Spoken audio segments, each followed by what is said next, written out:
everybody, Agashe here. So today I'm going to be reviewing the ending of Cling with Passion for Now.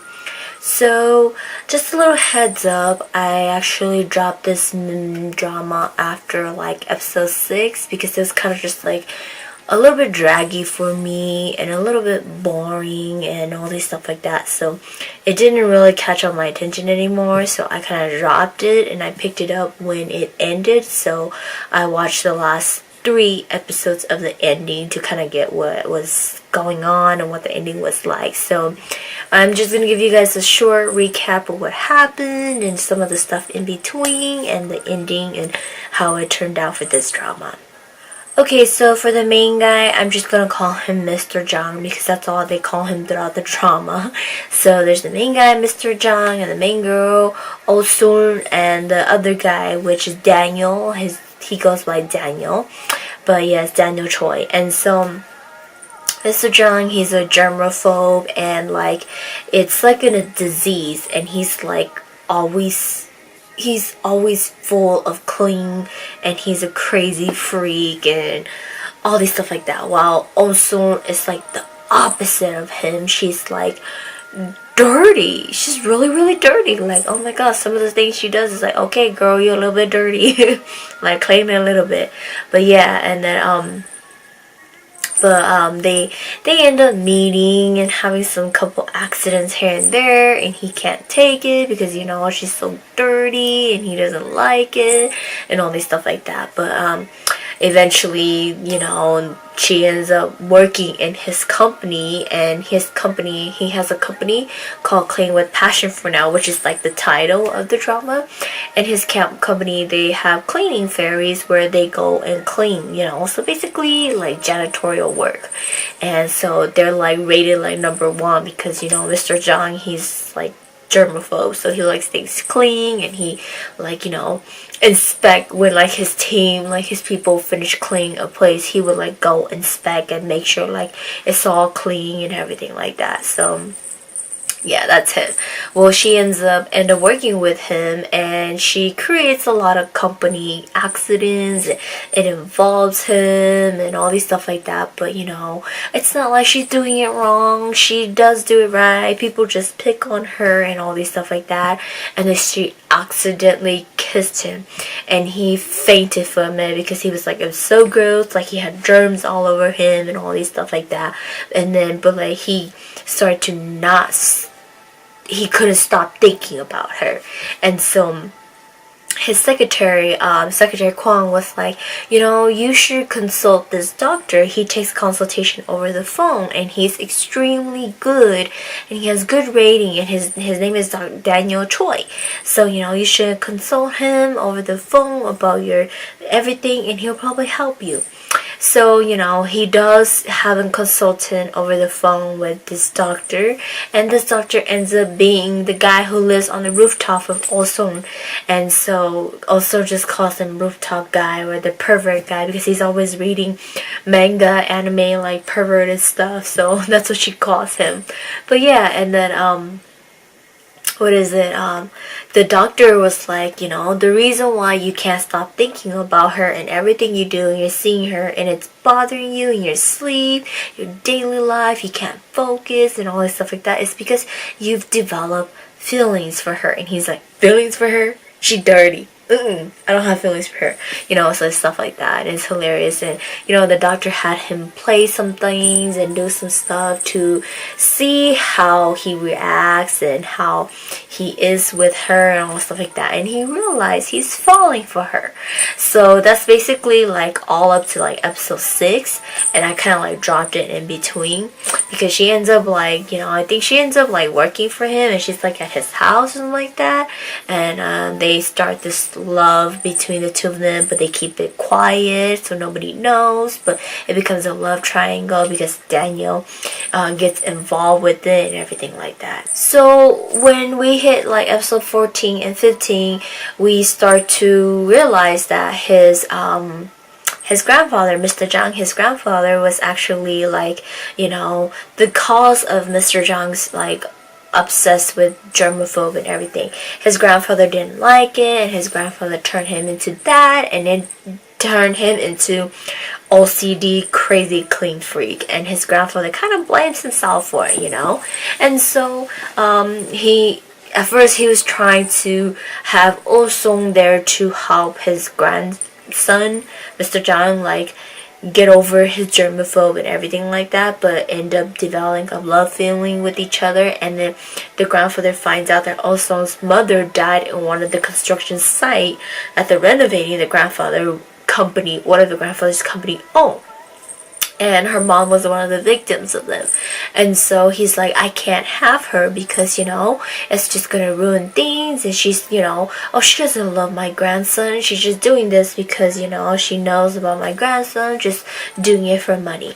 So the grandfather pretty much tries to stop the two of them, and he can't. And he drives his grandson crazy. His grandson, doesn't understand why, why the grandpa wants to separate the two of them. But eventually he finds out that it was all this whole problem. So it leads back to when she was young, her mom was working at this company and stuff like that, and the company ended up renovating and to develop to a new company, and they started firing people, work people and everything, and her mom was one the protester, and with the renovating it caused her mom to die, and so her mom was one of the victims that passed away during that time, the protester that passed away. And so she and her family had a tough time with it, and the grandfather thinks that having Oh-sung near Mr. Jang, pretty much she's just gonna cause problem, and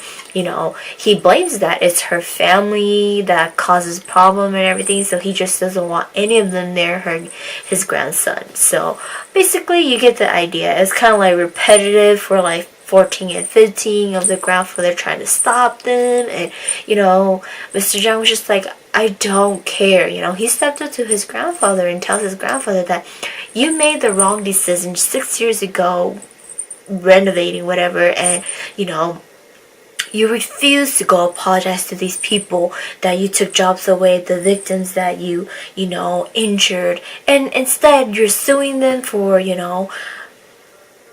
coming into your company, protesting and everything, and you're torturing their family. So, if you're gonna keep doing this, I'm just gonna leave you, and I'm not your grandson anymore because I can't have a grandfather like you.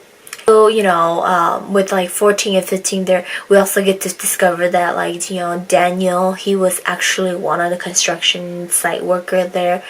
He was working, one of the workers protesting there too, and he has met Oh-sung, and he has witnessed Oh-sung's mom's death and everything. So it pretty much his life turned around when he actually met Oh-sung there, and she gave him those yogurt drink, and she says to him that smile, continue living, don't be sad and all stuff like that. And it gave him the encouragement to move on, and that's how he became the doctor who he is. And so he tries to stop the grandpa from hurting Oh-sung and her family and all these stuff like that. And pretty much, it settles things down. And I really like what Daniel said to the grandfather. It's you try to make everything perfect.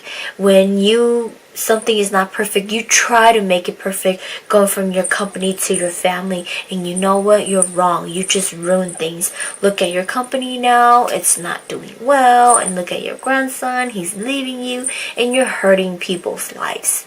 And so it got the grandfather to realize that he was wrong, and so he went to apologize to Oh-sung's family, for everything that he's done.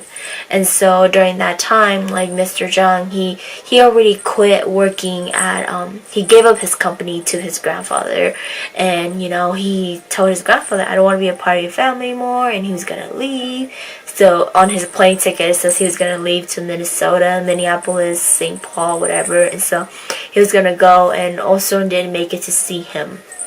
And then we fast forward 2 years later, he returns, and he is no longer a germaphobe. We get to witness him not being germaphobe. He had no problem. He doesn't wear gloves like he used to. He's fine, a-okay, like a normal person. And him and Ostrom, they end up meeting again, and he tries to get her back, and she doesn't want to get back with him because she feels as if she shouldn't be with the man that his family caused her mom's death. So it's like blaming his family, and she shouldn't be with him. So it stopped her from being with him. And so it was kind of like for the whole episode actually of 16, of her not accepting him, and he tries everything to get her back. He knows she still loves him, she still cares. She's just refusing to accept everything back. And her dad sees it, and her dad and her brother sees it. So they're basically like, don't blame yourself for this. Mom don't want you to blame yourself for this. If you love him, love him.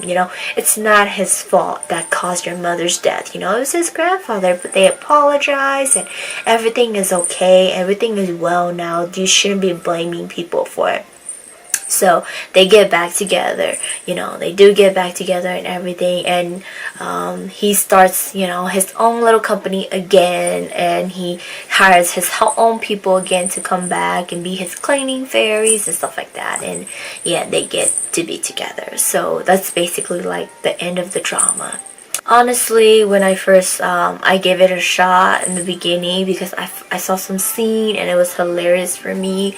And yeah, the first 6 episodes was hilarious, was funny. They had a lot of things happening, and but like eventually it just got really draggy, and it just got kind of like, what is going on? And his germaphobe was just a little bit too of a notch, whatever, too high of him. And his grandfather was just being very unreasonable, and his mom too, honestly. And so it was just kind of getting me really frustrated. So I kind of just like, okay, I don't want to watch this anymore. It was dragging for me, and it was just boring for me. So I kind of like, that's why I stopped in the middle, and such like went to the end once it finished airing. But for a lot of you guys, if you do like it and you do like these type of dramas, do go ahead and watch it. It's just my opinion. When it gets draggy and boring and it kind of doesn't go anywhere for me, I kind of don't want to watch it. And so that's why I stopped like halfway through the drama and just let it finish airing and watch the ending. And like, honestly, I felt like everything was dragged for a very long time, so it was kind of like, to me. Yeah, no explanation there, but yeah. But yeah, I mean, like, she's seen parts of it with me, and it's hilarious of like how big of a germaphobe he is, the main guy, and it's just hilarious, and a lot of things happen, and yeah. it's like I almost want to say like to Agashe, like, that was kind of like, I was not a huge germaphobe, but I was kind of like that. I was clean and everything like that, and then you, Agashe, were like, oh, so dirty and everything. But damn, I mean, we're not that extreme, but yeah, it was like that. And then eventually, I don't take my cleanliness a notch down. I don't. But Agashe took his cleaning and got rid of his dirty. So yeah, I don't know. I mean, I have an extent limit to where I want to stay clean, but I do let go of some dirty stuff. Like, I don't care about it. It doesn't bother me. But his cleanliness was just okay, too clean, dude. Like, everything was like too clean. Ooh, crazy. I mean, like, it's exactly like what his mom said to him in the drama. Like, one part of it, she's like, I heard, isn't some bacteria good for you? So what's wrong with it? I'm like, yeah, that's what I heard too. Isn't some bacteria good for you? But yeah, who knows? But yeah, that is it for the the ending review for Cling with Passion for now. And if you guys have not seen it, do go ahead and watch it. It is from my opinion, very good in the beginning. It gets kind of draggy, and the ending is just kind of solid ending for me. So yeah, that is it for the review for this drama, and I will see you guys in the next drama review.